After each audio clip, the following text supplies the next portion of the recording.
E aí, alguma vez você fez um Pix? Cara, tenho quase certeza que sim, né? Isso aí caiu no gosto de todo mundo, seja comerciantes, autônomos, pessoas físicas. Fazer um DOC e um TED, fala a verdade, parece coisa de um passado bem distante, principalmente se a gente parar para pensar que a gente tinha que esperar algumas horas ou de repente até dias para concluir essa transação financeira e principalmente tinha um custo bem elevado. E hoje, obviamente que tudo mudou, o Pix caiu no gosto realmente do brasileiro há 2 anos apenas e revolucionou todo o mercado. Foi lançado dia 19 de janeiro de 2020, porém, como toda grande novidade, surgem boatos referente à utilização dele. Será que o Pix de fato vai acabar por falta de verba? Ou principalmente, será que vai ter mudanças muito grandes por conta aí de implementações do Procon? Será mesmo? E é isso que eu vou mostrar para vocês no vídeo de hoje. Se liga aí até o final que com certeza vai desvendar o que vai rolar com o Pix.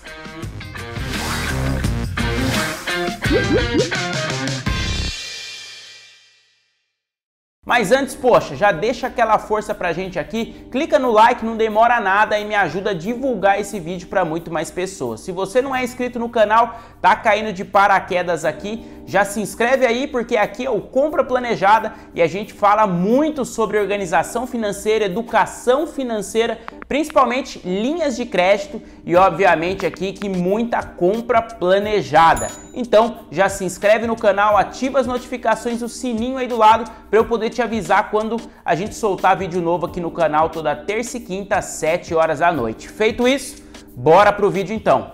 Primeiro de tudo, uma coisa que tem que ficar esclarecida aqui. Existem 2 grandes polêmicas sobre o Pix. Primeiro, uma envolvendo boatos referente a uma falta de verba do Banco Central e segundo, boatos envolvendo aí mudanças gigantescas no formato, no processo do Pix devido a uma proposta inusitada do Procon. E é isso que eu quero te esclarecer aqui. Primeiro de tudo, o Banco Central acabou lá atrás dando uma declaração aí alguns meses atrás que de fato ia fazer alguns cortes de verba. E aí começaram a surgir esses boatos pela internet, pela imprensa, aqui mesmo pelo YouTube, já vi outros youtubers falando a respeito disso, que de fato o Banco Central estava quebrado e estava sem verba e não teria aí recursos para continuar custeando as operações do Pix. Só para você entender, quando a gente fala numa operação financeira através de TED ou DOC, quem custeia essa operação financeira são as próprias instituições financeiras, ou seja, o seu banco que faz toda essa operação através do sistema dele. Por isso que é demorado, por isso que muitas das vezes um banco demora para falar com o outro, você tem que pagar por isso, é um processo totalmente travado. Quando a gente fala do Pix é totalmente o contrário, toda a operação é feita através do Banco Central, que custeia essa operação e principalmente operacionaliza tudo. E obviamente que existe um custo para manter toda essa máquina rodando.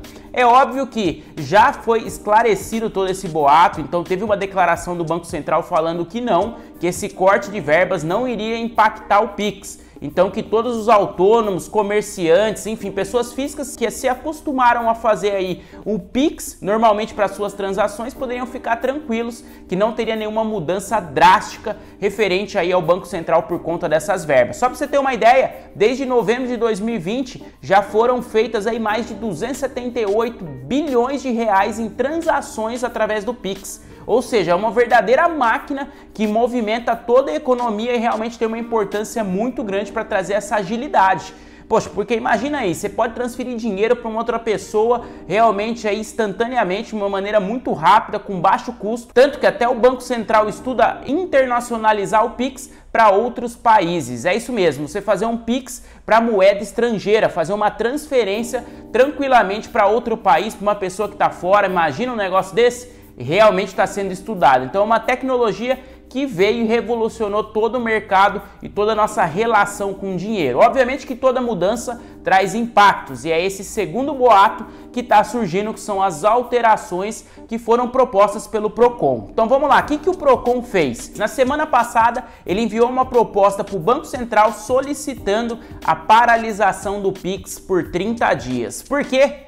Porque obviamente que com toda a grande mudança também tem as questões que são ruins. E nesse caso, o Pix trouxe aí várias consequências. Primeiro, obviamente que as fraudes e golpes aumentaram muito, porque o Pix ele é muito ágil, você não tem reembolso do seu recurso, você fez lá, esquece, esse dinheiro já foi transferido e acabou. E aí imagina quanta coisa, quantos golpistas e criminosos não surgiram querendo se aproveitar de todo esse mercado. Além disso, também foi constatado o aumento de sequestros relâmpagos, principalmente nas cidades do Rio de Janeiro e São Paulo, tiveram um aumento aí assustador de 70% de sequestros relâmpagos, justamente porque o Pix facilita a ação desses criminosos na hora do sequestro e na transferência dos recursos aí para contas de laranjas, contas fraudulentas. Então o Procon ele entrou com um pedido para o Banco Central de paralisar o Pix por 30 dias. Imagina se de fato acontecesse isso, o Banco Central acatasse essa proposta,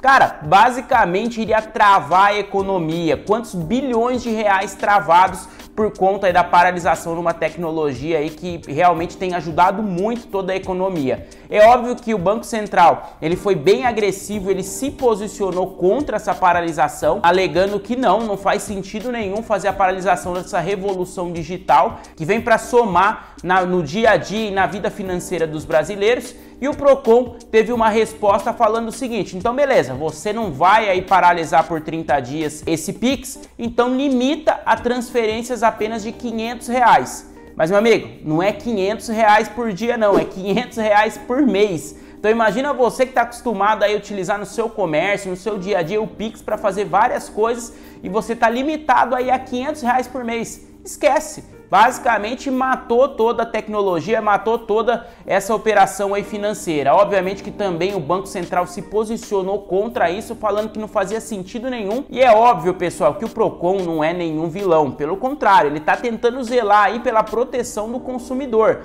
É óbvio que existem várias fraudes na internet, vários golpes e obviamente que a gente está falando aqui também, né, dos criminosos em sequestros relâmpagos. Então, o dever do Procon não é ser nenhum vilão. Tanto que o presidente do Procon ele deu uma declaração e ele falou que, poxa, não tem como ir contra a uma revolução digital, a uma tecnologia que está sendo implementada, mas tem que ser zelado também pelo direito do consumidor. Tanto que eles estudam uma maneira das próprias instituições financeiras, os bancos, zelarem por isso. E se de fato tiver fraudes, algum prejuízo para o consumidor, esse consumidor ele ser reembolsado de tudo isso que aconteceu. Que na minha visão eu acho que é o mais coerente. Imagina você aí que tomou um golpe, uma fraude, perde uma grana e você tem que ser responsabilizado por isso. Não tem nenhum outro caminho para te ajudar a resolver isso? Então é exatamente isso que o Procon tem brigado. Outra medida, né, que ele soltou para o Banco Central para tentar organizar isso ultimamente foi uma última cartada que foi limitar os horários, né? E foi até uma proposta do próprio Banco Central e em virtude de todas as propostas que foram enviadas pelo Procon. Então limitar os horários para a utilização do Pix e os valores. Por exemplo, das 8 da noite até as 7 horas da manhã, limitar o Pix a apenas R$1.000 por mês de transação.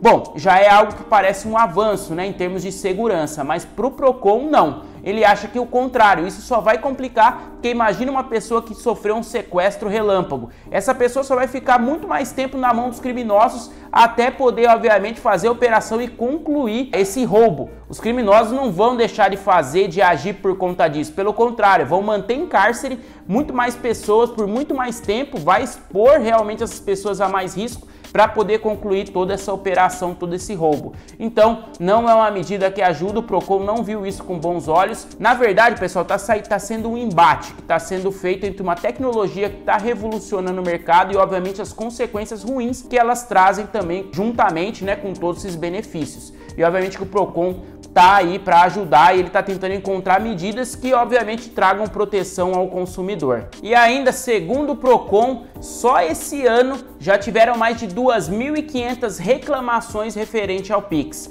Então, de fato, é algo aí que precisa estar em alerta e no radar. Por outro lado, o Banco Central fala que não, fala que está tranquilo, que essas operações fraudulentas, os problemas com o Pix representam um percentual muito pequeno, menos de 0,02%, então não representa a totalidade dos benefícios que essa tecnologia traz para os brasileiros. Mas calma, existe uma saída e está sendo implementada e discutida entre o Banco Central e o Procon, que é o quê? Ter uma fiscalização mais forte sobre as contas criadas nos últimos últimos 30 dias. Porque o que acontece na prática? Esses criminosos acabam fazendo contas para poder aplicar golpes. E aí também essas contas são abertas e são fechadas, ou para sequestros, são utilizados laranjas. Então o Procon, ele quer que o Banco Central fiscalize mais ativamente essas contas criadas nos últimos 30 dias. E essas contas que começaram a operar agora, se receberem algum Pix proveniente de alguém, essa pessoa que fez o Pix, ela pode solicitar o ressarcimento.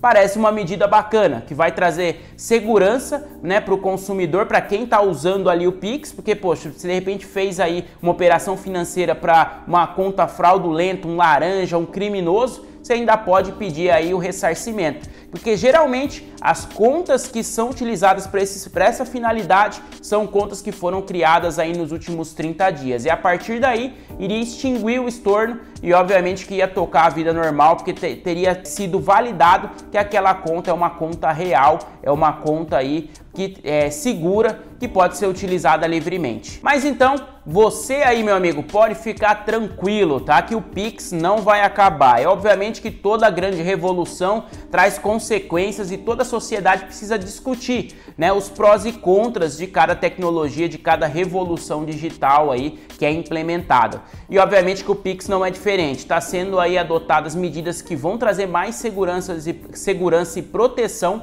para os consumidores, mas de fato o Pix não vai acabar. Eles vão chegar em um consenso, obviamente que para a gente aqui que utiliza isso, né, para os brasileiros, a ferramenta ela vai se tornar mais segura, ela vai se tornar aí muito melhor, e esse é o objetivo de tudo, do Procon, que não é vilão, já deixando aqui o esclarecimento, e o Banco Central também, que quer zelar, obviamente, pela livre utilização da ferramenta e a evolução, enfim, da tecnologia e da economia brasileira, legal? Mas assim, vale umas ressalvas, fique esperto aí, você que utiliza Pix, realmente andar na rua à noite, fique esperto e principalmente, né, para quem você vai fazer o Pix. Se de fato você conhece a conta, se está cadastrado no nome da pessoa que você está fazendo, tudo isso é muito importante para você evitar dores de cabeças e fraudes. Legal, pessoal? E esse foi o vídeo de hoje. Esclareci então hoje para vocês que o Pix não vai acabar, mas vai sofrer algumas medidas daqui para frente, algumas alterações, e se obviamente isso for implementado, eu vou trazer para vocês aqui em primeira mão. Legal, pessoal? Então se você curtiu o vídeo, deixa o like aqui pra gente, compartilha para quem tem dúvida do Pix, do que vai ou não acontecer. Se você quer acompanhar os bastidores do Compra Planejada no @dancarlosilva, a gente sempre tá lá, o link do nosso Telegram aqui embaixo também para vocês, entra lá, sempre tem dicas exclusivas. E esse foi mais um vídeo do Compra Planejada. Um forte abraço a todos, tamo junto!